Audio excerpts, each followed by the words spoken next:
السلام عليكم ورحمة الله. اللهم صل على سيدنا محمد وعلى صحبه وسلم. ازيكم يا بنات؟ يا رب تكونوا بخير.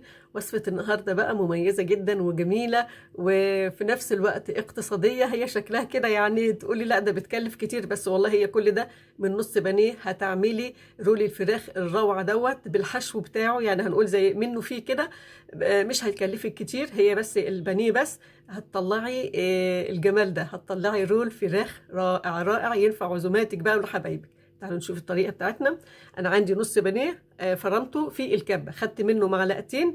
المعلقتين دولت هفرمهم تاني في الكبة مع قرن الفلفل الرومي دوت. هفرمهم كويس جدا ونرجع نشوف وصفتنا. بعد أنا ما فرمتهم أهوت، شايفين اللون الأحمر ده طبعا من الفلفل. كده خلصت كده أنا الحشو بتاعه. تعالوا نشوف مقادير اللي هي بقت الوصفة. انا عندي بقى نص البانيه، طبعا انتوا عارفين اللي انا فرمته. عندي ملح وفلفل وبصل وتوم باودر وبابريكا وشطه وبهارات فراخ. عندي بيضه، وعندي بصله مبشوره، وعندي كوب بقسماط. طبعا هيبقى للحشو ما بين الحشو وما بين الرول الرئيسي يعني. تعالوا نشوف طريقتنا. تابعوا معايا بس الطريقه كده بالترتيب، وان شاء الله هيطلع وياكم زي ما انتم شايفينه كده في الفيديو بالظبط. هحط بقى اللي هي المفروم بتاعي البانيه مع البصله والبيضه، وهحط هنا البهارات بقى. هقلبها كده كويس مع بعض يختلطوا كده كلهم مع بعض، وبعد كده هنزل بالتلات ارباعهم مع اللي هو الرول بتاعي اللي هو الرئيسي، والربع التاني هسيبه للحشو بالشكل ده. الربع التاني ده هسيبه للحشو برضو نفس كوباية البقسماط. هحط التلات ارباع للحشو والربع التاني هسيبه للحشو تلات ارباع هحطه في الرول والربع هسيبه للحشو يا جماعة. انا اتلخبطت. هقلبه بقى كويس جدا لغاية ما يختلطوا. بصوا يبقى كده ايه، عجينة واحدة كده، مفيش فرق ما بينها وما بين المقادير التانية. وادي الحشو بقى عندي اهوت. هحط البقسماط اللي فاضل، الربع كوباية البقسماط مع باقي البهارات اللي احنا حشناها برضو، وهقلبها كويس جدا لغايه ما هتختلط، لغايه ما يبقوا حاجه واحده. مع 3 معالق جبنه تركي مبشور. حطوها يا جماعه، بتفرق والله برضو مع الحشو ومع الوصفه ديت، بتدي طعم جميل جدا. قلبيها برضو كويس لغايه ما تبقى حاجه واحده بالشكل ده. كده خلصنا الحشو وادي الرول. تعالوا نشوف الطريقه بقى هنعمله ازاي. انا عندي هنا ورقتين استرتش، حطيتهم كده ودهنتهم زيت، وايديا برضو فيها زيت. كل المراحل هيبقى ايدينا فيها زيت علشان ما يلزقش مننا ونعرف نتحكم فيه.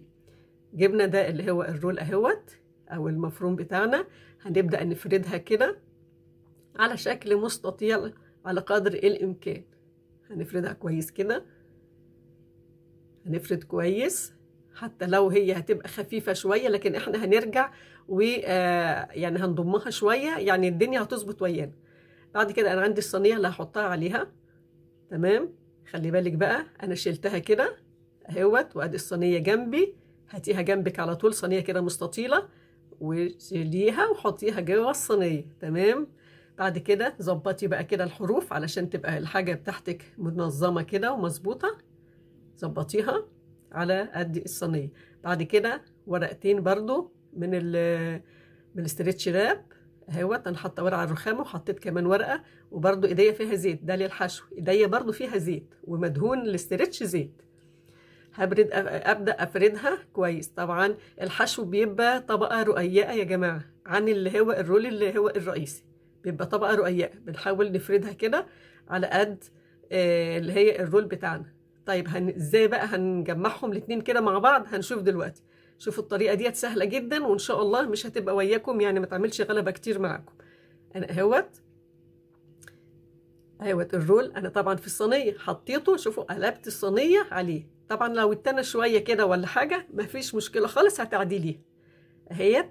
عدلتها. ولو الحشو باين شويه ولا حاجه ابدأي كده غطي بيه اهوت، وهو لسه مقلوب بالطريقه ديت. يعني جبت الرول اللي هي في الصينيه قلبته على الرول اللي هو لسه على الرخامه، اللي هو على الحشو يعني، على الحشو اللي هو لسه على الرخامه. طيب ازاي بقى هيبقى الحشو فوق؟ هنشوف دلوقتي هنقلبه ازاي. هناخد حرفين الاستريتش اللي هو بتاع الرول الرئيسي مع الحشو، هنمسكهم من الجنبين كده مع بعض، وهنيجي قلبينه بالطريقه دي. ايه رايكم بقى؟ ولا اسهل صح؟ ولا اسهل. بس بعد كده ايه، ظبطيه بقى. هنبدا نشيل ورقه اللي هي الاستريتش ده، خلاص احنا مش محتاجينها اللي فوق ديت. ظبطناها كده بقت زي الفل. يعني حاجات بسيطة خالص هنبدأ نظبط بيها حاجاتنا كده. بعد كده انا عندي دي هنا جبنة موتزاريلا، هحطها كده رول واحد كده، صف واحد كده. وبعد كده انا عندي جبنة تركي مبشورة، هبدأ افردها على باقي الرول بالطريقة دي. وهنبدأ بقى نلفه، برضو اللف بتاعه سهل جدا. طبعا الاسترتش ده مساعدنا خالص اهوت. هنبدأ ناخده كده وهنلفه بالطريقة ديت، ولا اسهل، سهل جدا. اهم حاجة بقى هنا ان احنا هنظبط شكله، ده المهم جدا.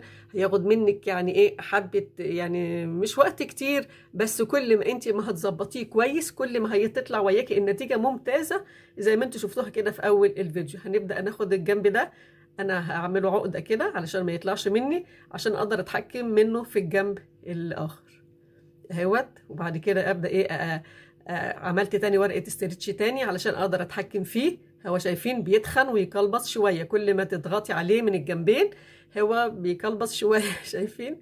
ايوه كده، عشان بدا ياخد الشكل بتاعه الجميل.